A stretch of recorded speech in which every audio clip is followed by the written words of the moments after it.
నమస్కారం, రేషియా టీవీ వార్తలకు స్వాగతం. నా పేరు జ్యోతిక. వార్తల్లో ముందుగా హెడ్లైన్స్.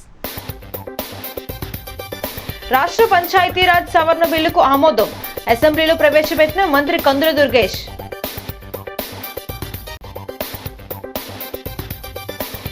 ఏపీ విభజన చట్టంపై పిటిషన్ వేయాలి. మాజీ ఎంపీ ఉండవల్లి అరుణ్ కుమార్ విజ్ఞప్తి.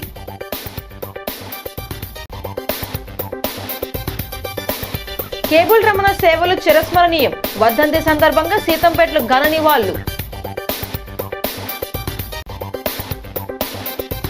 గత 5 ఏళ్ల అస్తవ్యస్త పాలన గాడిన పెట్టే బడ్జెట్. అసెంబ్లీ బడ్జెట్ పై చర్చలో ఎమ్మెల్యే ఆదిరెడ్డి వాసు.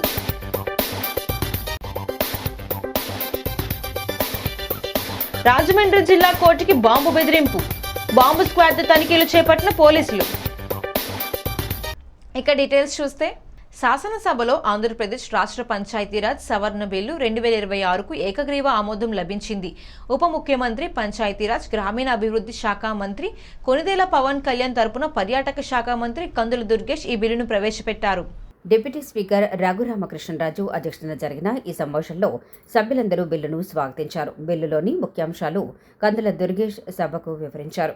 గతంలో పంచాయతీరాజ్ సంస్థలో ఓటు హక్కు పొందటానికి కేవలం జనవరి 1వ తేదీని మాత్రమే ప్రామాణికంగా తీసుకునేవారన్నారు. దీనివల్ల జనవరి 2న 18 ఏళ్లు నిండిన యువత మరో ఏడాది వేచి చూడాల్సి వచ్చేదని, తాజా సవరణ ప్రకారం ఏడాదికి 4 సార్లు అనగా జనవరి 1, ఏప్రిల్ 1, జూలై 1, అక్టోబర్ 1 ఓటు హక్కు నమోదుకు అవకాశం కల్పించారన్నారు. అసెంబ్లీ, పార్లమెంట్ ఎన్నికలకు సంబంధించి కేంద్ర చట్టం ఇప్పటికే ఈ 4 తేదీల విధానాన్ని అమలు చేస్తోందని, మున్సిపాలిటీల్లో కూడా ఇదే విధానం ఉందన్నారు. ఇప్పటికే ముఖ్యమంత్రి చంద్రబాబు నాయుడు నేతృత్వంలోని కూటమి ప్రభుత్వం 2025 డిసెంబర్ 23న ఈ అంశంపై ఆర్డినెన్స్ జారీ చేసిందన్నారు. ప్రస్తుతం జరుగుతున్న అసెంబ్లీ సమావేశాల్లో దీనికి శాసనసభ చట్టబద్ధత కల్పించిందని తెలిపారు. అధ్యక్ష, ప్రధానంగా ఈ సవరణకి మూల కారణం మనకి ఇప్పటి వరకు పంచాయతీరాజ్ ఇన్స్టిట్యూషన్స్లో ఓటు హక్కు కల్పించడానికి 18 సంవత్సరాలు నిండినటువంటి ప్రతి ఒక్కరికి కూడా అవకాశం ఉంది. అయితే దానికి కట్ ఆఫ్ డేట్ వచ్చి మనకి ప్రతి సంవత్సరం కూడా జనవరి 1వ తారీఖుని కట్ ఆఫ్ డేట్గా పెట్టడం జరిగింది. అయితే ఈ మధ్యకాలంలో సెంట్రల్ యాక్ట్లో మనకి అసెంబ్లీ మరియు పార్లమెంట్కి సంబంధించినటువంటి ఈ నిర్ధారణ 18 సంవత్సరాలు నిండినటువంటి వారికి ఓటు హక్కు కల్పించేటువంటి అవకాశం ఏప్రిల్ 1 కూడా మొదలుపెట్టారు. జనవరి 1తో పాటు ఏప్రిల్ 1, జూలై 1, అదేవిధంగా మనకి అక్టోబర్ 1 వాటి మూడింటిని కూడా చేర్చి మొత్తంగా 4 పర్యాయాలు ఓటు హక్కు కల్పించడానికి వారి 18 సంవత్సరాల వయసు నిర్ధారణకి అవి పెట్టడం జరిగింది. దీనివల్ల వచ్చేటువంటి ఉపయోగం ఏంటంటే, సాధారణంగా జనవరి 1 వరకు మాత్రం పరిమితం చేస్తే జనవరి 2వ తారీఖుని 3వ తారీఖుని 18 సంవత్సరాలు నిండిన వారికి మళ్ళీ సంవత్సరం పాటు వెయిట్ చేస్తే కానీ వారికి ఓటు హక్కు అవకాశం దొరకదు. ఈ 4 పర్యాయాలు పెట్టడం వల్ల మధ్యలో 18 సంవత్సరాలు అటైన్ అయినటువంటి వారు ఎవరైతే ఉంటారో, 18 సంవత్సరాలు నిండినటువంటి యువతీ యువకులు ఎవరైతే ఉంటారో వారికి ప్రతి 3 నెలలకు ఒకసారి వారు ఓటు నిర్ధారించుకోవడానికి, అందులో ఆంధ్రప్రదేశ్ రాష్ట్రాన్ని అన్యాయంగా విభజించి 12 సంవత్సరాలు అంటే పుష్కర కాలం అయ్యిందని, ఇప్పటికైనా రాష్ట్రానికి న్యాయం జరిగేలా కోర్టులో జరుగుతున్న కేసులో ఏపీ ప్రభుత్వం తరపున పిటిషన్ వేయాలని మాజీ ఎంపీ ఉండవల్లి అరుణ్ కుమార్ సీఎం చంద్రబాబుకు విజ్ఞప్తి చేశారు. స్థానిక ప్రకాశం నగర్ ధర్మంచర కమ్యూనిటీ హాల్ బుక్ బ్యాంక్లో బుధవారం జరిగిన మీడియా సమావేశంలో ఉండవల్లి మాట్లాడుతూ, ఏపీకి తీరని అన్యాయం జరిగిందని, పార్లమెంటు సాక్షిగా ప్రధాని నరేంద్ర మోదీ, హోంమంత్రి అమిత్ షా అంగీకరించారని, దాన్ని దృష్టిలో పెట్టుకుని ఏపీ విభజన చట్టాన్ని అమలు చేయాలని కోర్టు ద్వారా ముందుకు వెళ్లాలని కోరారు. దీనిపై గత 10 సంవత్సరాలుగా తాను న్యాయ పోరాటం చేస్తున్నానని, విభజన వల్ల ఏపీకి రెవెన్యూ లోటు బాగా పెరిగిందని, దాన్ని రాబట్టుకోవటానికి ఇదే సరైన మార్గమన్నారు.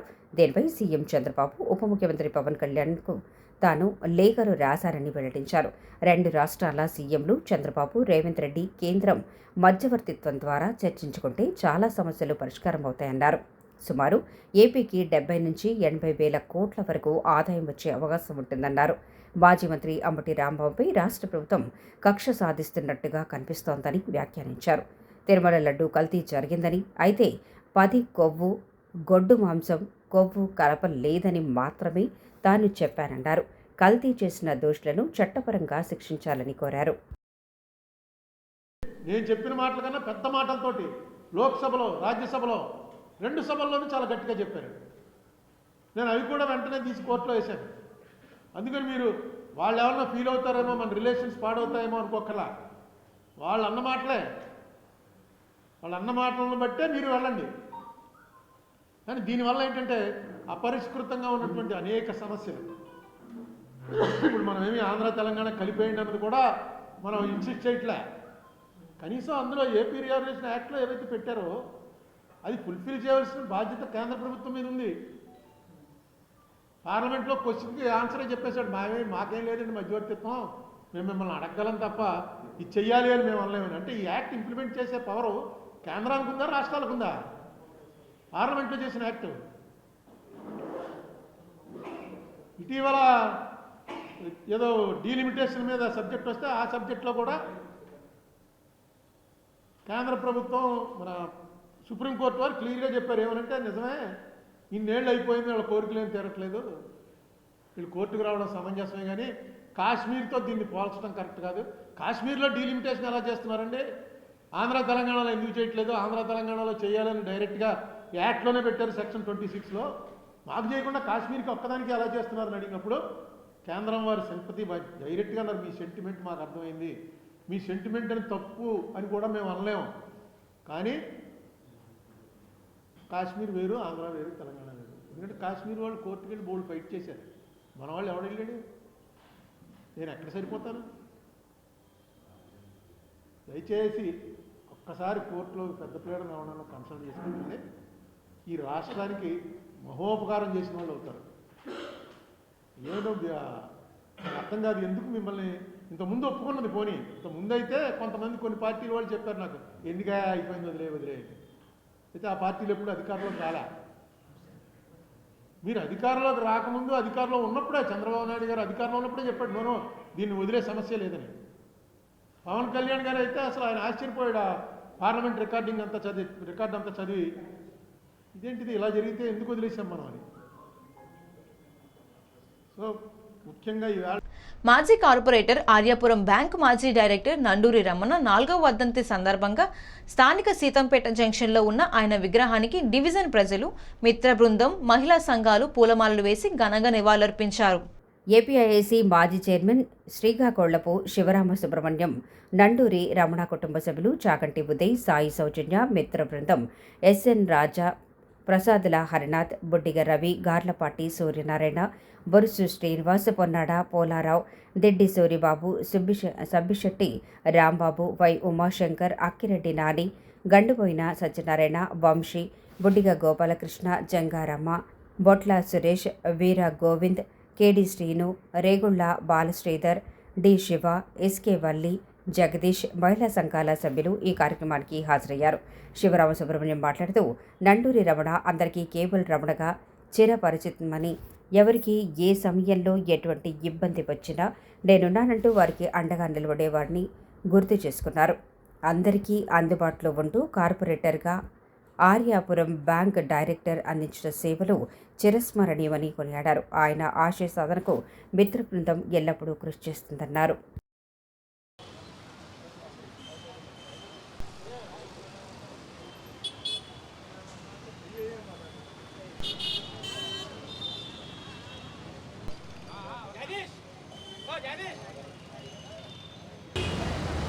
కీర్తిశేషులు నందూరి వెంకటరమణ గారి 4వ వర్ధంతి సందర్భంగా వాళ్ళ స్నేహితులందరం కలిసి ఆయనకి ఘనంగా నివాళులు అర్పించే కార్యక్రమం చేయడం జరుగుతోంది. రమణ గారిని తలుచుకోని సందర్భం ఉండదు, రమణ గారిని మర్చిపోయే ప్రసక్తి అయితే ఉండదు. ఇక్కడ ఈ ప్రాంతంలో ఉన్న ప్రతి ఒక్క కుటుంబంలోనూ కూడా మన కేబుల్ రమణ కుటుంబ సభ్యుడిగానే మరి గడిపాడు. ఆయన ఎవరికి ఏ కష్టం వచ్చినా, ఆపద వచ్చినా, ఇబ్బంది వచ్చినా నేనున్నాను అంటూ అందరి కుటుంబాల్లో ఒక కుటుంబంలో ఒక మనిషి కింద వ్యవహరించేవాడు. మరి ఆయన అతి చిన్న వయసులోనే మరి అకాల మరణం పొందడం, ఇవాళ ఆయన స్మరించుకోవాలి, ఆయన చేసిన మంచి పనులు చేసుకోవాలి. ఆయన భవిష్యత్ తరాలకి కేబుల్ రౌండ్ అంటే ఎవరు ఎందుకు ఇక్కడ ఈ ప్రాంతంలో ఆయన అభిమానిస్తున్నారు. ఈ ప్రాంతమే కాదు, రాజమండ్రి అంతా కూడా కేబుల్ రవాణా అంటే ఒక కుటుంబ సభ్యుడి కింద భావించేవారు అందరూ కూడా. అటువంటి స్నేహితుడిని నేను కూడా కోల్పోవడం నాకు కూడా చాలా ఇబ్బందికరం. ఆ కుటుంబానికే కాదు, ఇక్కడ ఈ ప్రాంత ప్రజలకే కాదు, కేవలం మనసున్న ప్రతి ఒక్క వ్యక్తి కూడా కేబుల్ రోడ్డు చనిపోతే తట్టుకోలేని సందర్భాలు కూడా మనకు తెలుస్తుంది. అటువంటి వ్యక్తిని దూరం అవ్వడం బాధగా ఉన్నప్పటికీ కూడా ఆయన చేసిన మంచి పనులన్నీ కూడా మరి గుర్తుకు చేసుకోవడానికి ఒక ప్రయత్నమే ఈ నివాళులు అర్పించే కార్యక్రమం. ప్రతి సంవత్సరం క్రమం తప్పకుండా జయంతి వర్ధంతి చేసుకుని పేదవాళ్ళకి ఉపకారపడే విధంగా పేదవాళ్ళందరినీ కూడా ఈ రమణను స్మరించుకునే విధంగా ఇక్కడ ఒక విగ్రహాన్ని పెట్టుకుని ఆయన జ్ఞాపకాలను గుర్తు చేసుకుంటున్నాం. ఆయన మాకు మధ్య లేకపోయినప్పటికీ కూడా ఆయన ఆశయాలని ఆలోచనల్ని ముందుకు తీసుకెళ్ళడానికి అనేక మంది స్నేహితులు ముందుంటారని చెప్పి కూడా తెలియజేసుకుంటూ థ్యాంక్ యూ. కూటమి ప్రభుత్వంలో ఆర్థిక మంత్రి పయ్యావుల కేశవ్ ప్రవేశపెట్టిన బడ్జెట్ రాష్ట్ర పురోగతికి పునాది అని రాజమహేంద్రవరం సిటీ ఎమ్మెల్యే ఆదిరెడ్డి శ్రీనివాస్ అన్నారు. బడ్జెట్పై చర్చలో భాగంగా డిప్యూటీ స్పీకర్ రఘురామ్ కృష్ణంరాజు పేరు పిలవడంతో ఎమ్మెల్యే వాసు చర్చలో తన స్పందన తెలియజేశారు. గతంలో 5 ఏళ్ల అస్తవ్యస్త పాలనను గాడిన పెట్టే విధంగా రాష్ట్ర బడ్జెట్ ఉందని అన్నారు. అన్ని వర్గాలకు ప్రాధాన్యతనిస్తూ వికసిత ఆంధ్రప్రదేశ్ 2047 లక్ష్య సాధనకు దోహదం చేసే బలమైన అడుగులా ఈ బడ్జెట్ ఉందన్నారు. ఈ భర్తీ బడ్జెట్లు ప్రతి ప్రాంతానికి ప్రతి వర్గానికి న్యాయం జరిగేలా చేశారని వారన్నారు. ఒక పక్క అభివృద్ధి, మరో పక్క సంక్షేమంతో సమతుల్యంలో ఈ బడ్జెట్ ఉందని పేర్కొన్నారు. ఇంటికి పునాది ఎంత ముఖ్యమో రాష్ట్రం బాగుండాలంటే విద్యా, వైద్యం, సంక్షేమం కూడా అంతే ముఖ్యమని ఆయన పేర్కొన్నారు. విద్యకు 32,308 కోట్లు, బీసీ సంక్షేమానికి 23,650 కోట్లు, ఆరోగ్యానికి 19,306 కోట్లను కేటాయించారని ఆయన వివరించారు. గత ప్రభుత్వానికి కూటమి ప్రభుత్వానికి గల తేడా ఆర్థిక క్రమశిక్షణ అని ఆయన స్పష్టం చేశారు. ఇంత చక్కటి బడ్జెట్ పెట్టిన మంత్రి పయ్యావుల కేశవ్కి ఎమ్మెల్యే ఆదిరెడ్డి వాసు అభినందనలు తెలిపారు. అంటే ముమ్మాటికి that is because of Nara Chandrababu Naidu గారు బ్రాండ్ సిబిఎన్. అది మనం యాక్సెప్ట్ చేయాలి అధ్యక్ష.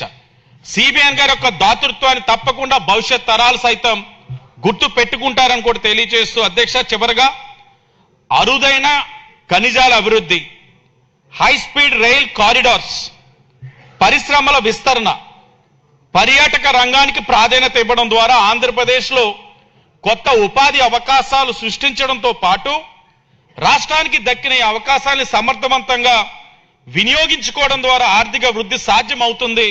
ఈ సందర్భంగా కేంద్ర ప్రభుత్వానికి, రాష్ట్రానికి వారి బడ్జెట్లో కేటాయించిన ఈ అంశాలని అభినందిస్తూ వారికి కేవలం అంకెలతో సరిపెట్టకుండా ప్రజల యొక్క దైనందిన జీవితాల్లో మార్పు తెచ్చే విధంగా ఈ బడ్జెట్ ఉంది.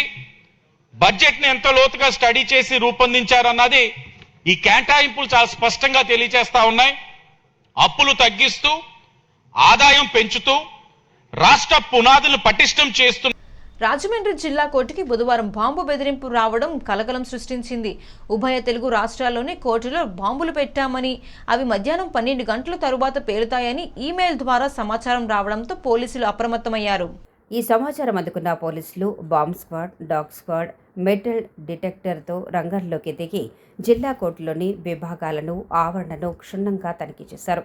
కోర్టులో న్యాయవాదులు, కక్షిదారులను, సిబ్బందిని బయటకు పంపేసి తనిఖీలు నిర్వహించారు. అయితే బాంబు పెట్టినట్టుగా వచ్చిన ఈ మెయిల్ ఫేక్ అని తేలటంతో పోలీసులు ప్రశాంతంగా ఊపిరి పీల్చుకున్నారు. దీనిపై సీనియర్ న్యాయవాది, హైకోర్టు బార్ కౌన్సిల్ సభ్యుడు ముప్పాళ్ల సుబ్బారావు మాట్లాడుతూ, బాంబు బెదిరింపు ఈ మెయిల్ రావడంతో పోలీసులు తక్షణం స్పందించి తనిఖీలు చేపట్టారన్నారు. అది తప్పుడు మెయిల్ అని నిర్ధారణ అయిందన్నారు. ఆ మెయిల్ పెట్టిన వారిని గుర్తించి చట్టపరమైన చర్యలు తీసుకోవాలని విజ్ఞప్తి చేశారు. అలానే ఆంధ్రప్రదేశ్లో వివిధ కోర్టులకి బాంబులు పెట్టామని బెదిరిస్తూ మెయిల్స్ పెట్టడం జరిగింది. ఆ మెయిల్స్ ప్రాతిపదికగా రాజమండ్రి జిల్లా కోర్టు నుంచి కూడా ఎస్పీకి సమాచారం అందజేయడం, వెంటనే వాళ్ళు డాగ్ స్క్వాడ్, మెటల్ డిటెక్టర్లతో వచ్చేసి కోర్టుల్ని, ఆఫీసుల్ని మొత్తం పర్యవేక్షించారు. కానీ అది ఫేక్ మెయిల్ అని చెప్పేసి వాళ్ళు భావిస్తూ ఉన్నారు. అది ఫేక్ మెయిలా, నిజమైన మెయిల్ అనేది పక్కన పెట్టాలి. తప్పనిసరిగా దీని మీద ఎవరు ఎక్కడి నుంచి ఆ మెయిల్ వచ్చింది, ఎవరు చేశారనేది దాని మీద విచారణ సైబర్ క్రైమ్స్ వాళ్ళు జరపాలి, వాళ్ళని పట్టుకోవాలి. ఇటువంటి పునరావృతం కాకుండా చూడాలి. రెండోది ఏంటంటే కోర్టు ప్రాంగణాల్లో సీసీ కెమెరాలు పెట్టాలి, పోలీస్ సిబ్బంది సంఖ్య పెరగాలి. రాత్రుల పూట కొంతమంది వ్యక్తులు మద్యం సేవించి కోర్టు ప్రాంగణంలో స్వైరీ విహారాలు చేసే పరిస్థితి కూడా ఈ రాష్ట్రంలో కొనసాగుతున్నాయి. కాబట్టి రాత్రుల పూట ఎవరు రాకుండా పోలీస్ సిబ్బందిని పెంచవలసిన ఆవశ్యకత ఉన్నది.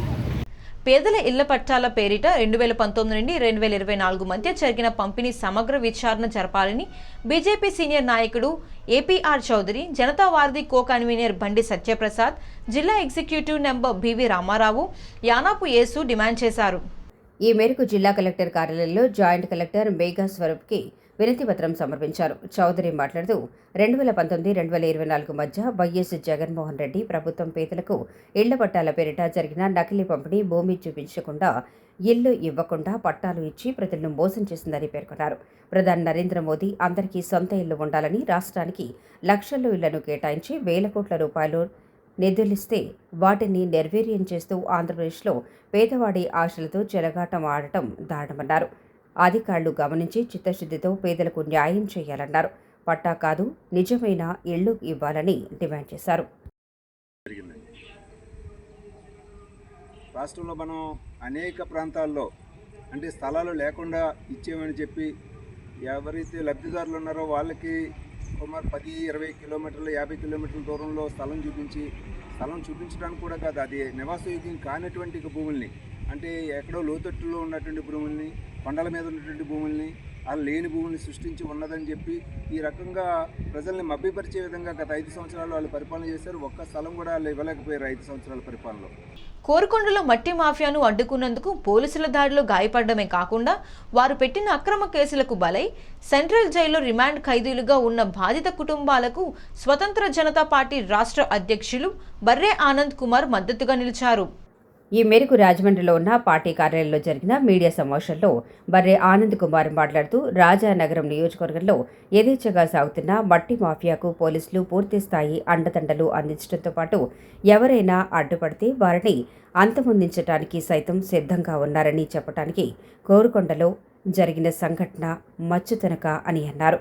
శనివారం రాత్రి కోరుకొండ మండలంలో నర్సాపురం నుంచి జంబూపట్నం మీదుగా భారీ వాహనాలతో మట్టి అక్రమ తరలింపులో భాగంగా వేగంగా వెళుతుండటంతో ప్రమాదాలు జరిగే పరిస్థితిని గుర్తించిన స్థానిక ఎస్పీ యువకులు మట్టి మాఫియా లారీలను అడ్డుకున్నారన్నారు.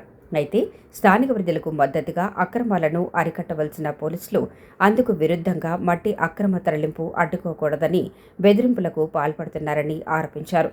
బాధిత కుటుంబ సభ్యులు పండా విమల, ముంజావరపు మణికుమారి, పత్తి నరస, వరిగేటి అరుణకుమారి, శివశంకర్, బూసి సన్ని తదితరులు పాల్గొన్నారు. పాత అప్పుడు ఎంతకుముందు ఏం చేశారు, అలా చేశారు, ఏది రిమైండర్ రిపోర్ట్ ఒక పెద్ద రిపోర్ట్ తయారు చేశారండి. రిపోర్ట్ తయారు చేసి ఎలా కొట్టేస్తారో, ఎలా కేసులు కట్టేస్తారో నిన్న రాజమండ్రి సెంట్రల్ జైల్లో 14 రోజులు రిమాండ్ ఏం చేశారు. ఇప్పుడు వీళ్ళ బాధిత కుటుంబ సభ్యులంతా కూడా సెంట్రల్ జైల్లో ఉన్నారు. అంటే ఎంత అన్యాయంగా ఉందండి పరిస్థితి. అంటే న్యాయ వ్యవస్థ ఎక్కడుంది? దీని మీద బాధితుల తరపు నుంచి స్వతంత్ర జనతా పార్టీ రిపబ్లిక్ ఆధ్వర్యంలో మేము పూర్తి స్థాయిలో వారికి న్యాయం చేయడానికి ప్రయత్నం చేస్తున్నాం. వీళ్ళు తీసుకొచ్చినటువంటి తప్పుడు రిపోర్ట్లు ఏవైతే ఉన్నాయో అన్నిటిని కూడా బహిర్గతం చేస్తాం. న్యాయ వ్యవస్థకే తప్పుడు రిపోర్ట్లు ఇచ్చి పోలీస్ వ్యవస్థ ఏదైతే చేస్తుందో దాని మీద న్యాయ వ్యవస్థ ద్వారానే పోరాటం చేస్తాం. అదేవిధంగా ప్రజా సంఘాలతోనూ, దళిత సంఘాలతోనూ అందరితోనూ కూడా మేము కలిసి రాష్ట్రవ్యాప్త ఉద్యమానికి తెరతీయడానికి ప్రయత్నం చేస్తున్నాం. ఎందుకంటే వీడియో ఎవిడెన్స్ ఉంది. పోలీస్ స్టేషన్కి తీసుకెళ్ళి ఎవరైతే కొట్టారో కొట్టిన వాళ్ళ మీద కంప్లైంట్ పెట్టడం కూడా జరిగింది విత్ ఈ వీడియో ఎవిడెన్స్తో. అయినా సరే ఇప్పుడు దాకా ఎఫ్ఐఆర్ లేదు, ఎలాంటి చర్యలు లేవు. సీనియర్ సిటిజన్లు కేంద్ర ప్రభుత్వం జాతీయ కార్యాచరణ ప్రణాళిక కార్యక్రమం వృద్ధులకు మరిన్ని సౌకర్యాలు అందించేందుకు ఉపయోగపడుతుందని స్వర్ణాంధ్ర వృద్ధాశ్రమ నిర్వాహకులు లయన్ డాక్టర్ గుబ్బల రాంబాబు తెలిపారు. స్థానిక లాలచెరులోని స్వర్ణాంధ్ర వృద్ధాశ్రమ ప్రాంగణంలో జరిగిన సీనియర్ సిటిజన్స్ జాతీయ కార్యాచరణ ప్రణాళిక అధ్యయన కార్యక్రమంలో రాంబాబు ముఖ్య అతిథిగా పాల్గొని ప్రసంగించారు. ఫీల్డ్ ట్రిప్ కోసం విచ్చేసిన వివేకానంద ఐటీఐ విద్యార్థులతో రాంబాబు ముఖాముఖి కార్యక్రమంలో ప్రస్తుత సమాజంలో వృద్ధుల స్థితిగతులు, వృద్ధాశ్రమాల్లో వారు చేరటానికి కారణాలు తదితర అంశాలపై ప్రసంగించారు. ఈ సందర్భంగా వృద్ధులు ఎదుర్కొంటున్న సమస్యలు, వారికి స్వర్ణాంధ్ర కల్పిస్తున్న సదుపాయాలు వివరించారు. ప్రతి మండల కేంద్రంలో వృద్ధాశ్రమాలు నిర్మించాలని, అందుకు తగు కార్యాచరణతో ప్రభుత్వాలు ముందుకు వెళ్లాలని రాంబాబు అభ్యర్థించారు. Vivekananda ITI R&AC inspector Sai, Pushkaramatha వృద్ధాశ్రమం సిబ్బంది వెంకటకృష్ణ, సోంబాబు, గణేష్తో పాటు స్వర్ణాంధ్ర సిబ్బంది హరికృష్ణ, మీరాకుమారి, సింధు తదితరులు సహకరించారు. మానవత్వాన్ని అలవర్చుకోవాలి.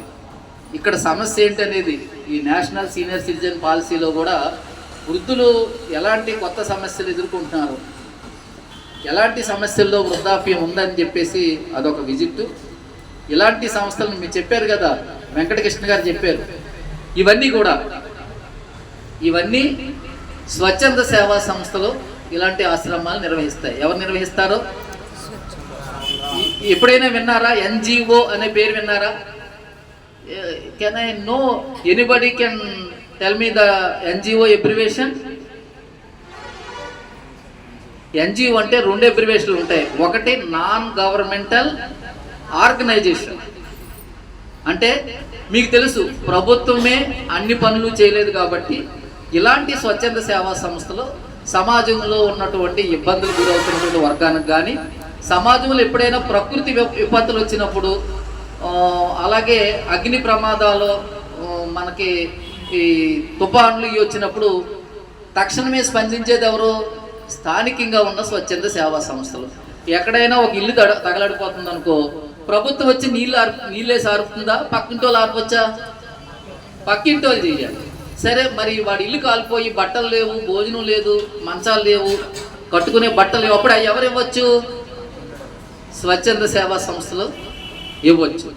కార్మిక ఉద్యమ నేత, సిపిఎం సీనియర్ నాయకుడు, రాజమండ్రి మాజీ municipal vice chairman GS Balaji Das 23వ వర్ధంతి సందర్భంగా స్థానిక శ్యామల సెంటర్లో ఉన్న బాలాజీ దాస్ విగ్రహం వద్ద సిపిఎం నాయకులు ఘనంగా నివాళులర్పించారు. మాజీ ఎంపీ, సిపిఎం సీనియర్ నాయకులు మీడియం బాబురావు, సిపిఎం జిల్లా కార్యదర్శి టి అరుణ్ తదితర నాయకులు ఆయన విగ్రహానికి పూలమాళ్లు వేసి ఆయన చేసిన సేవలను స్మరించుకున్నారు. అరుణ్ మాట్లాడుతూ, విద్యార్థి కార్మిక నాయకుడిగా ఎర్ర జెండాలతో ఆయన ప్రస్థానం ప్రారంభించి 83 సంవత్సరాల వయసు వరకు అదే అజెండాతో ముందుకు సాగారని కొనియాడారు. రాజమండ్రి నగరంలో ప్రజల సమస్యల పరిష్కారానికి ఐక్యవేదిక ఏర్పాటు చేసి అఖిలపక్ష కమిటీ కన్వీనర్గాను కార్మికులను ఐక్యం చేసి కార్మిక సంఘాల నిర్మాణంలోనూ కీలక పాత్ర పోషించారన్నారు. కార్యక్రమంలో సిపిఎం నాయకులు బి పవన్, కర్రి రామకృష్ణ, ఎస్ఎస్ మూర్తి, పూర్ణిమారాజ్, కేఎస్వి రామచంద్రరావు, సిపిఐ నగర నాయకుడు వంగమూరి కొండలరావు, ఎస్ఎఫ్ఐ జిల్లా అధ్యక్షుడు రాజా తదితరులు పాల్గొన్నారు.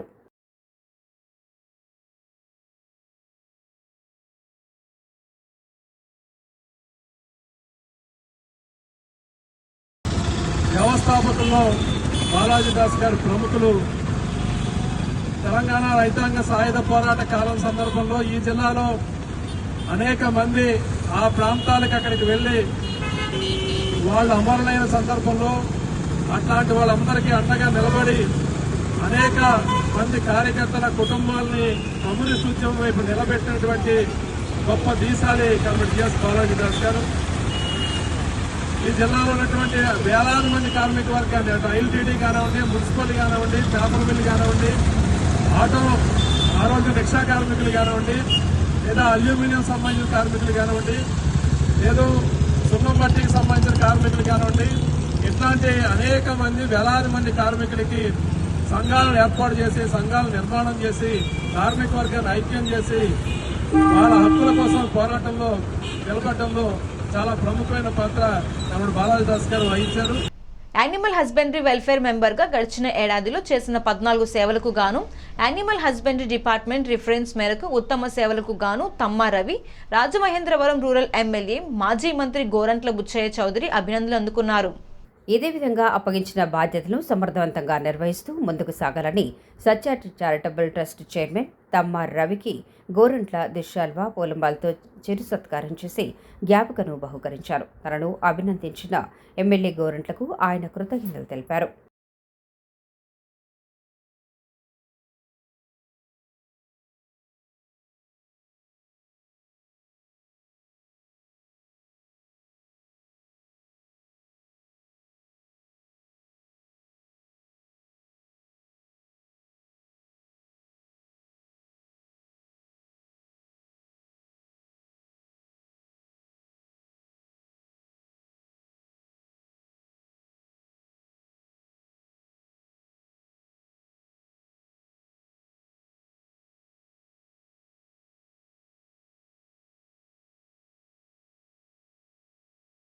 రాష్ట్ర విద్యా ఐటీ శాఖ మంత్రి నారా లోకేష్కు విద్యార్థులు కృతజ్ఞతలు తెలిపారు.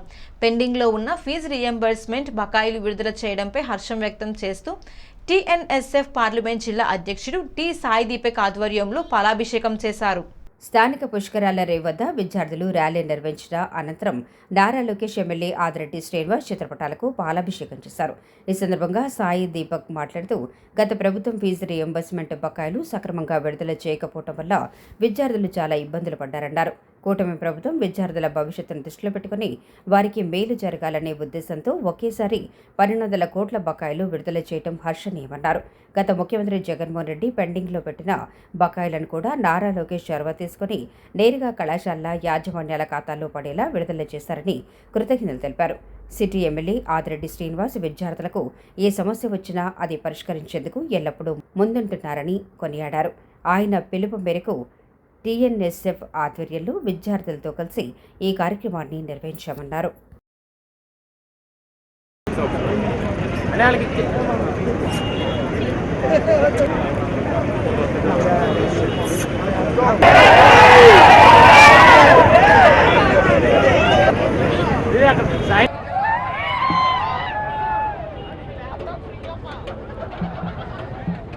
మీడియా సభ్యులకి, కూటమి నాయకులకి, విద్యార్థులకి అందరికీ నా నమస్కారాలు. నా పేరు తరపల్లి సాయి దీపక్, టీఎన్ఎస్ఎఫ్ రాజమండ్రి పార్లమెంట్ ప్రెసిడెంట్ని.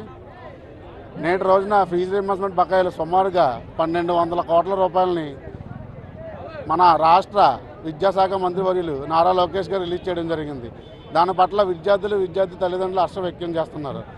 రాష్ట్ర పరిపాలన సుదీర్ఘంగా విద్యార్థులకు, పేద విద్యార్థులకు మరింత మెరుగ్గా విద్యని అందించే విధంగా నారా లోకేష్ గారు తీసుకున్న నిర్ణయాలని విద్యార్థి తరపున మేము అందరం హర్షిస్తున్నాం. గత పరిపాలనలో చూసినట్టయితే మీరు వైఎస్ఆర్సీపీ పరిపాలనలో చాలామంది విద్యార్థులు ఇబ్బంది పడ్డారు. ఫీజు రీయింబర్స్మెంట్ అని చెప్పేసి తల్లుల ఖాతాల్లోకి డబ్బులు వేసి అలా అవసరాలకు వాడుకోవడం వల్ల ఆ డబ్బుల్ని మళ్ళీ కాలేజీలకు ఫీజులు చెల్లించకపోవడం వల్ల విద్యార్థులు చాలా ఇబ్బంది పడ్డారు. అలాంటిది లేకుండా ఈరోజు నారా లోకేష్ గారు డైరెక్ట్గా విద్యాసంస్థల ఖాతాల్లో వేసి విద్యార్థులకు కానీ తల్లిదండ్రులకు కానీ మంచి జరిగే విధంగా తీసుకున్న నిర్ణయాలని మా టీఎన్ఎస్ఎఫ్ తరపు నుంచి ఈ వార్త ఇంతటితో సమాప్తం. నమస్కారం.